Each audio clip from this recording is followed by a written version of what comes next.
teman-teman, kita bahas-bahas soal lagi ya. Jadi 2 hari ini saya mendapatkan beberapa laporan lagi terkait topik-topik yang muncul dalam SKD CPNS yang sudah berjalan selama 2 hari di tanggal 16 dan juga 17 Oktober. Nah, kemarin ada yang bilang katanya dapat soal tentang golput dan bagaimana golput itu dikaitkan dengan nilai-nilai Pancasila. Nah, ini saya berikan contoh soalnya ya teman-teman ya. Kita baca soalnya sama-sama. Dalam pemilihan umum terdapat fenomena golput, yaitu keputusan seseorang untuk tidak memberikan suara. Golput seringkali diartikan sebagai bentuk ketidakpuasan terhadap calon atau sistem politik yang ada. Dalam konteks Pancasila sebagai dasar negara, tindakan golput dapat mempengaruhi implementasi nilai-nilai Pancasila dalam kehidupan berbangsa dan bernegara.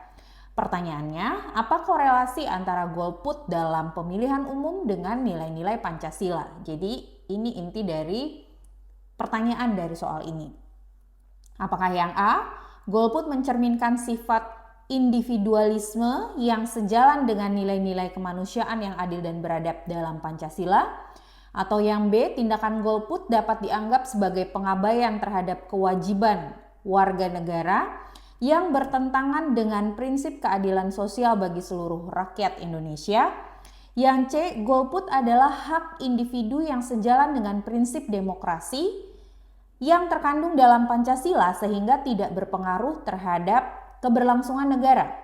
Yang D, keputusan untuk golput mencerminkan ketidakpuasan terhadap pemerintah yang ada yang menunjukkan bahwa masyarakat tidak mengindahkan nilai persatuan yang terkandung dalam Pancasila. Atau yang E, golput dapat diartikan sebagai bentuk perlawanan terhadap sistem yang ada yang sejalan dengan semangat Pancasila dalam mengutamakan musyawarah untuk mufakat. Nah, mana nih jawabannya teman-teman? Di antara opsi-opsi yang ada. Nah, untuk menjawab soal ini kita bahas dulu konsep dari golput dan bagaimana golput itu menurut aturan perundang-undangan kita ya. Nanti kita coba simpulkan dari penjelasannya. Lanjut kita ke soal nomor 2. Nah, kita juga dapat laporan nih teman-teman bahwa di soal SKD CPNS yang sekarang itu ada muncul lagi nih soal tentang asas kewarganegaraan, ius sanguinis dan ius soli. Kalau teman-teman yang udah ikutan bimbel dan punya buku kupas tuntas yang ini pasti udah belajar dong, karena kan di dalam buku ini udah ada ya teman-teman ya tentang ius sanguinis, ius soli, tentang apatrid, bipatrid, kemudian contoh soalnya seperti apa, dan soalnya udah hot juga nih di soal ini ya, di buku ini gitu ya. Jadi beruntunglah kalian yang sudah punya buku ini karena udah ada semua ya di situ ya gitu. Nah, contoh soal yang ada di buku ini yang berhubungan dengan asas kewarganegaraan yang seperti ini nih teman-teman soalnya. Di awal karir Irfan Bahdim, seorang pemain sepak bola pernah mendapat tekanan dari beberapa pihak karena kasus kewarganegaraan ganda. Dia memiliki kewarganegaraan Indonesia dari ayahnya yang WNI dan memiliki kewarganegaraan Belanda dari tempat dia dilahirkan dan dibesarkan. Kasus yang menimpa seseorang ketika memiliki kewarganegaraan ganda itu bisa terjadi ketika A, berasal dari negara yang menganut ius soli dan melahirkan di negara yang menganut ius sanguinis. B, berasal dari negara yang menganut ius sanguinis dan melahirkan di negara yang menganut ius soli. C, lahir di negara yang menganut ius sanguinis dan bertempat tinggal serta melahirkan di negara yang menganut ius sanguinis. D, lahir di negara yang menganut ius soli, bertempat tinggal dan melahirkan di negara yang menganut ius soli. E, memiliki status tidak memiliki kewarganegaraan serta melahirkan dan bertempat tinggal di negara yang menganut ius soli. Nah, sebelum menjawab soal ini tentu saja teman-teman harus paham dulu ya apa itu bedanya antara ius sanguinis sama ius soli. Nah, sekarang kita bahas apa bedanya. Jadi teman-teman, asas kewarganegaraan itu adalah bagaimana seseorang itu bisa punya status kewarganegaraan. Tiap negara itu punya asas yang berbeda. Ada negara yang menganut ius sanguinis, ada negara yang menganut ius soli. Negara yang menganut asas kewarganegaraan ius sanguinis, dia menggunakan asas bahwa kewarganegaraan itu ditentukan berdasarkan keturunan atau hubungan darahnya, bukan tempatnya dilahirkan. Contohnya seperti ini, misal Jerman deh, Jerman itu menganut ius sanguinis ya. Misal ada pasangan A dan B. A dan B ini misalnya orang Belanda. Nah, orang Belanda ini dia menganut asas kewarganegaraan ius sanguinis juga, teman-teman. Nah, nanti kalau misalnya A dan B ini tinggal di Jerman dan punya anak, maka anak dari A dan B itu bukan warga negara Jerman. Ya, karena dia tidak punya darah atau garis keturunan orang Jerman. Ya, jadi si anak A dan B itu nggak bisa jadi warga negara Jerman karena Jerman itu menganut ius sanguinis. Kalau si anak tidak memiliki garis keturunan orang Jerman, maka dia bukan orang Jerman, gitu. Ya.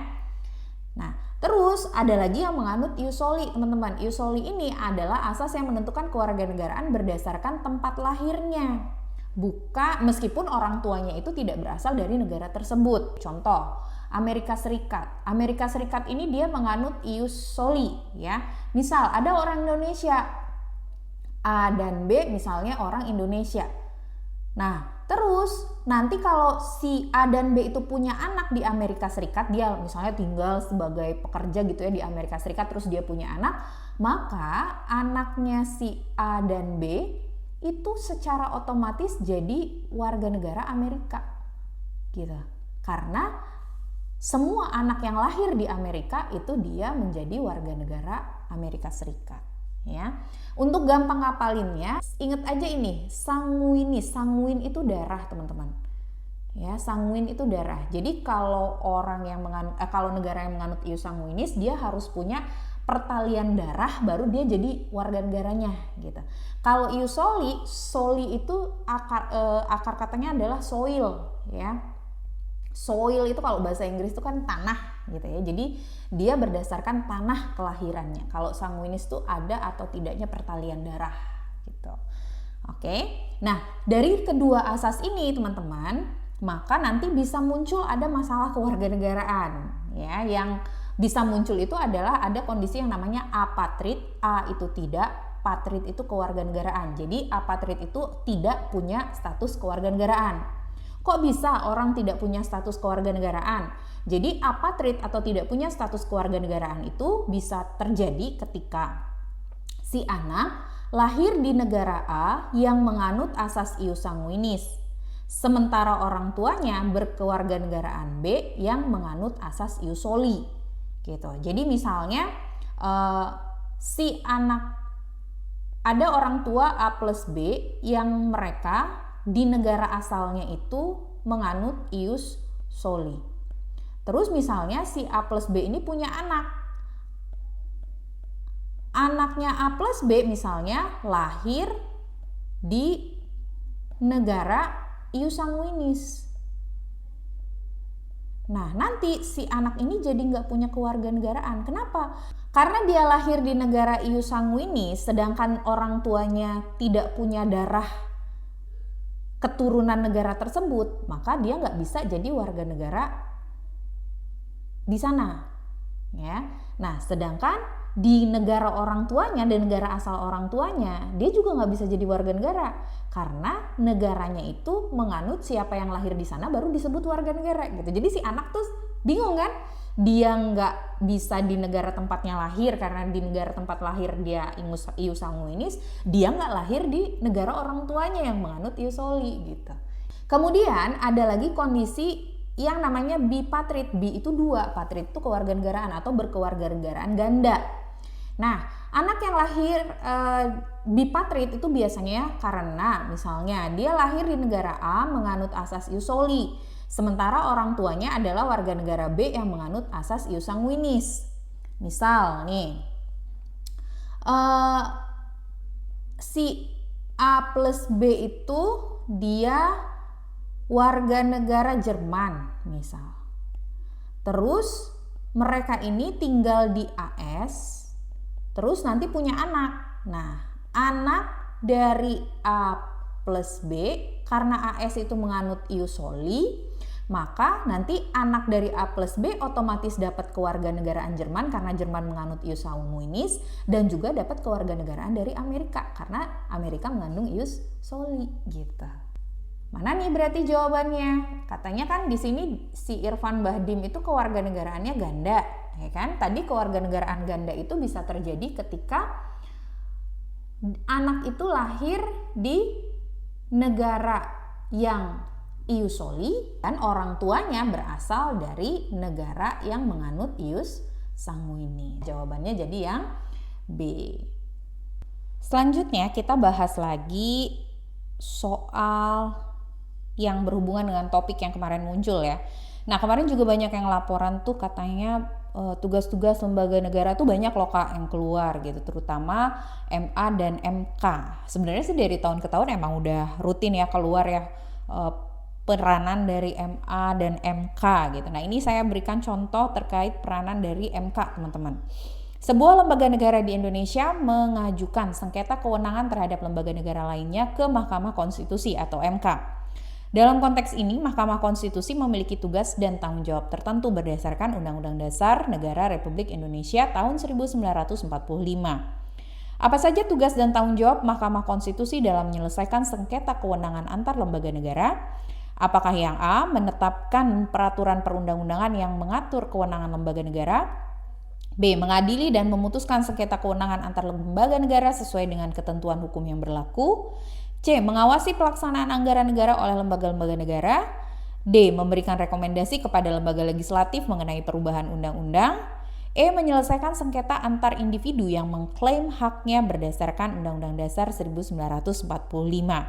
Nah, untuk menjawab soal ini pastinya teman-teman harus tahu dulu gitu ya, apa saja sih kewenangan dari Mahkamah Konstitusi berdasarkan undang-undang. Sebelum kita bahas, mau ngingetin dulu bahwa kalau teman-teman mau dapetin soal-soal yang HOTS penalaran TWK-nya seperti yang kami tampilkan dalam video YouTube ini, kalian bisa akses di website yang tertera di layar. Harganya murah banget, mulai dari 20 ribuan aja. Dan untuk melakukan pemesanan, kalian bisa kirimkan pesan ke WhatsApp 0813 6656 1226. Oke, kita lanjut sekarang ke pembahasan soalnya. Dalam undang-undang teman-teman dikatakan bahwa Mahkamah Konstitusi itu berwenang untuk mengadili pada tingkat pertama dan tingkat terakhir yang putusannya bersifat final untuk 1. Menguji undang-undang terhadap Undang-Undang Dasar Negara Republik Indonesia. Maknanya salah satu tugasnya MK itu adalah untuk memastikan bahwa undang-undang yang merupakan turunan dari Undang-Undang Dasar itu isinya sejalan dengan Undang-Undang Dasar dan isinya juga pastinya harus sejalan dengan Pancasila gitu. Jadi kalau misalnya sebuah undang-undang itu tidak sejalan dengan inti dari atau salah satu pasal dari UUD, maka MK itu dapat mengadili dan memutuskan apakah itu sejalan atau tidak, bisa diundang-undangkan atau tidak. Kemudian tugas MK lainnya adalah memutus sengketa kewenangan lembaga negara yang kewenangannya diberikan oleh UUD 1945. Jadi kadang-kadang kan antar lembaga negara itu suka ada overlap tugas gitu ya teman-teman. Jadi kayak tugas si A apa tugas si B nih, tugas kementerian ini apa tugas kementerian ini nih. Nah, kalau misalnya ternyata ada sengketa kewenangan, enggak, kalau menurut kementerian ini tugas saya, tapi menurut kementerian ini enggak, ini tugas saya gitu. Nah, kalau ada sengketa seperti itu, maka nanti MK lah yang memiliki kewenangan untuk mengadili dan memutuskan sengketanya. Siapa sebenarnya yang berhak dan berwenang? Tapi MK tidak sewenang-wenang ya, dia tetap berpatokan pada isi dari konstitusi kita gitu. Kemudian MK juga berwenang untuk memutus pembubaran partai politik. Kalau ada partai politik yang sudah tidak sejalan dengan ideologi Pancasila, atau misalnya ada partai politik yang sudah tidak lagi memenuhi kriteria sebagai sebuah partai politik, maka MK lah yang berwenang untuk memutuskan apakah akan diperpanjang atau tidak izin dari partai politik tersebut. Kemudian yang terakhir tugas MK itu adalah memutus perselisihan tentang hasil pemilihan umum. Kayak misalnya pada kasus tahun berapa ya, pemilu 2019 ya kalau nggak salah ya, ketika Pak Prabowo berhadapan dengan Pak Jokowi ya kan, terus ada dugaan kecurangan dari kedua belah pihak, kemudian dilaporkan. Nah, pada waktu itu sempat terjadi bentrokan kan ya di depan MK. Mungkin teman-teman bertanya-tanya, loh kok bukan di KPU ya gitu, kok di MK? Karena ternyata ketika ada sengketa hasil pemilu itu yang memutus adalah MK gitu. Jadi dari KPU nanti dibawa ke MK. Makanya waktu itu bentrokannya terjadi di depan MK, teman-teman, gitu. Karena kita sama-sama menunggu apa keputusan MK terhadap hasil dari pemilu. Nah, di luar dari tugas-tugas tadi, ternyata MK juga wajib memberikan putusan atas pendapat DPR bahwa presiden atau wakil presiden diduga melakukan pelanggaran atau impeachment. Kalau teman-teman masih ingat kan, DPR itu bisa ya mengajukan untuk menghentikan tugas presiden atau wakil presiden jika memang terbukti bersalah atau tidak menjalankan kewajibannya sesuai dengan undang-undang gitu. Nah, supaya DPR bisa melakukan itu, mereka harus meminta pertimbangan dulu dari MK. Gitu ya. Nah, itu adalah beberapa tugas dari MK, teman-teman, mohon untuk dihafalkan. Kita sekarang kembali ke soal lagi. Berarti apa jawabannya untuk soal ini, teman-teman? Yang A, menetapkan peraturan perundang-undangan yang mengatur kewenangan lembaga negara. Ini jelas salah.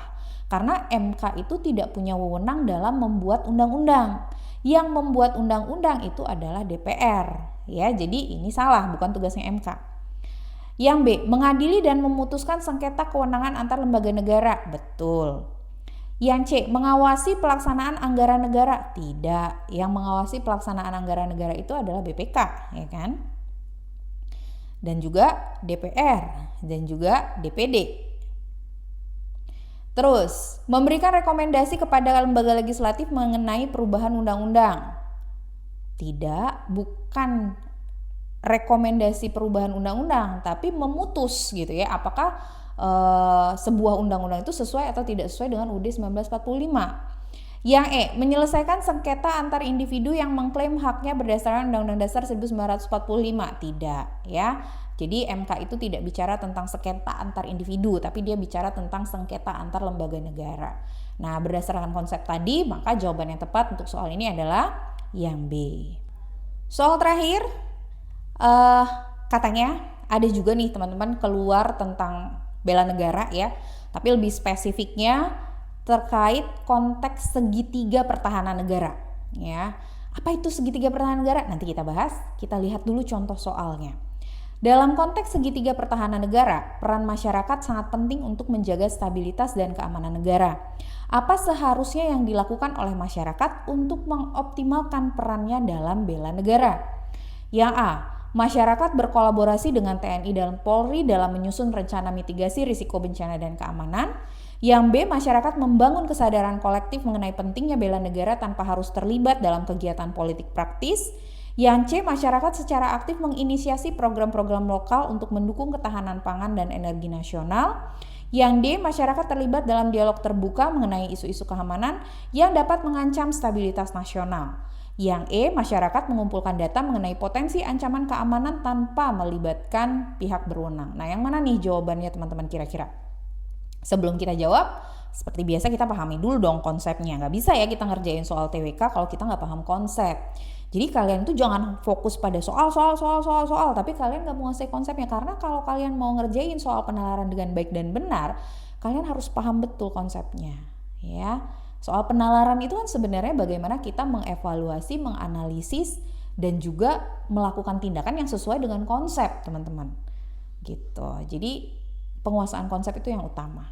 Ya, jangan mengabaikan materi. Karena banyak nih saya lihat teman-teman yang fokus latihan soal tapi materinya tidak dikuasai. Nah, ini yang seringkali akan menjebak teman-teman nanti ketika mengerjakan soal, ya.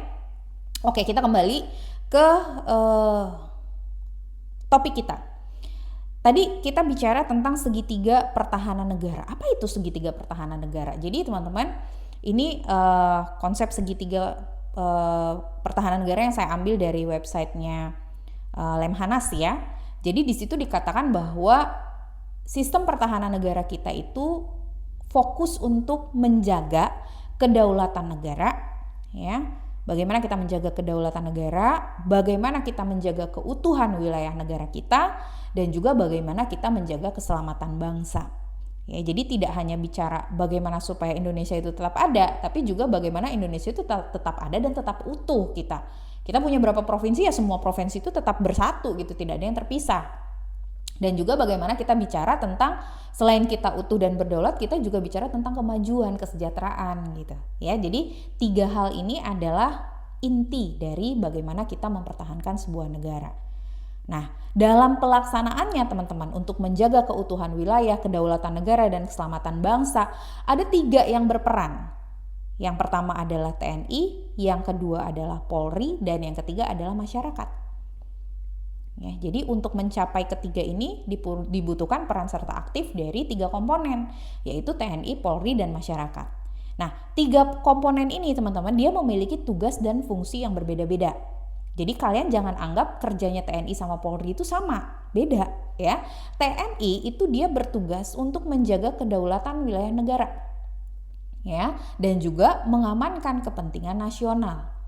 Jadi TNI itu lebih bicara tentang bagaimana dia menjaga batas wilayah, bagaimana dia mengamankan batas wilayah kita. Nah, itu tugasnya TNI. Sedangkan Polri dia bertugas dalam penegakan hukum, pencegahan kejahatan, pengendalian konflik, ya. Jadi kalau bicara tentang curanmor, bicara tentang tertib lalu lintas, penegakan hukum, itu bicara tentang peran dari Polri. Terus masyarakat. Nah, masyarakat ini teman-teman sangat penting perannya gitu dalam upaya mempertahankan negara. Apa peran masyarakat untuk mempertahankan negara? Yang pertama, mendukung dan memperkuat pertahanan negara. Mendukung dalam bentuk misalnya melaporkan tindakan mencurigakan, aktif ikut serta dalam kegiatan sosial yang mendukung keamanan, misalnya siskamling di wilayah kita masing-masing gitu kan ya. Memahami dan menerapkan nilai-nilai Pancasila sebagai ideologi negara. Makanya ada yang bilang bahwa salah satu bentuk dari bela negara itu adalah dengan pengabdian sesuai dengan profesi. Gitu ya, karena dengan kita mengabdikan diri kita sesuai dengan profesi kita, itu secara tidak langsung kita akan memahami, menerapkan Pancasila, dan kita akan berusaha untuk mewujudkan kedaulatan negara kita gitu. Jadi itu adalah peran masyarakat. Nah, kalau kita lihat teman-teman, berarti ya ketika ada ancaman, maka yang harus berperan bukan cuma TNI, bukan cuma Polri, tapi masyarakat juga harus berperan aktif. Oke, jadi semuanya, setiap pilar ini memiliki peran dan tanggung jawab yang berbeda teman-teman, tapi sifatnya harus saling melengkapi supaya kita sama-sama bisa mencapai tujuan negara kita, yaitu merdeka, bersatu, berdaulat, adil, dan makmur dalam menjaga kedaulatan dan keamanan negara gitu. Jadi itu inti dari segitiga pertahanan nasional ya. Nah, kembali kita ke soal sekarang. Berarti kalau di sini dalam konteks segitiga pertahanan negara yang ditanyakan gitu ya, maka jawaban kita nanti terkait dengan bela negara itu harus relevan dengan ini. Ya, harus relevan dengan 3 komponen tadi, TNI, Polri, dan masyarakat. Langsung ketemu kan jawabannya, meskipun opsi yang lainnya itu juga bisa jadi benar gitu ya teman-teman ya. Nah, tapi ingat bahwa ketika kita akan menjawab soal TWK penalaran itu kita juga harus menyesuaikan gitu atau mencari relevansinya antara skenario yang ada di dalam soal dengan pilihan jawaban yang ada. Nah, kalau kalian sudah paham konteks segitiga pertahanan negara, langsung bisa jawab, jawabannya langsung yang A gitu. Karena tadi kita bicara bahwa untuk menjaga kedaulatan negara, keutuhan negara, dan keselamatan bangsa, ketiga pilar ini TNI, Polri, dan masyarakat sama-sama berperan aktif gitu. Jadi pilih jawaban yang berhubungan dengan bagaimana 3 komponen ini berperan secara aktif dalam upaya pertahanan negara. Opsi yang B kenapa salah? Opsi yang B itu membangun kesadaran masyarakat, membangun kesadaran kolektif tentang pentingnya bela negara tanpa harus terlibat dalam kegiatan politik praktis. Dia hanya bicara tentang masyarakat saja, tidak melibatkan pilar yang lain. Yang C, masyarakat secara aktif menginisiasi program lokal untuk mendukung ketahanan pangan dan energi. Ini juga sama, bicara hanya tentang masyarakat saja. Yang D ini juga sama, hanya bicara tentang masyarakat saja. Yang E juga sama, hanya bicara tentang masyarakat saja. Sedangkan dalam segitiga pertahanan negara kita bicara tentang bagaimana 3 pilar itu saling bekerja sama dan berpartisipasi aktif untuk menjaga kedaulatan negara itu. Jadi itu kenapa saya bilang kalian gak bisa kalau cuma latihan soal tanpa menguasai konsepnya. Kalau kamu tahu konsep segitiga pertahanan negara pasti langsung benar jawabannya yang A. Seperti itu teman-teman. Oke, jadi saya ingatkan untuk teman-teman yang udah mengikuti Bimbel Widya Medika, tolong konsep-konsep yang selalu saya review lagi sebelum kita mulai membahas soal itu dibaca lagi, didengerin lagi gitu ya, supaya kalian nanti jawabannya tidak lari dari konsep-konsep yang sudah kita bahas bersama. Oke, dan sekali lagi saya ingatkan, jangan lupa ikutan tryoutnya Widya Medika. Iklan dikit nggak apa-apa ya teman-teman ya. Kita ketemu lagi di video berikutnya.